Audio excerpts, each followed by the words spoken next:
அவன் மிகவும் ஆர்வமாக பூமியிடம் கேட்டான், இந்த விதை எப்பொழுது செடியாக மாறும் என்று.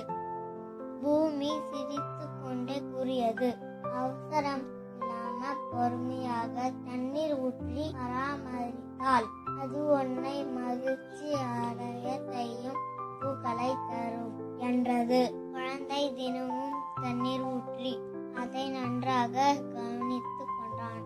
சில நாட்களுக்கு பிறகு அந்த விதைகள் செடிகளாக மாறின. அழகான பூக்களுடன் தோட்டத்தை அலங்கரித்தன. இந்த கதையில் நான் கற்றுக்கொண்ட பாடம், பொறுமையும் உறுதியான முயற்சியும் அழகான வெற்றிகளை கொண்டு வரும். நன்றி, வணக்கம். இந்த கதை பிடிச்சிருந்தா லைக் பண்ணுங்க, ஷேர் பண்ணுங்க, சப்ஸ்கிரைப் பண்ணுங்க, அந்த பெல் பட்டனை அழுத்துருங்க.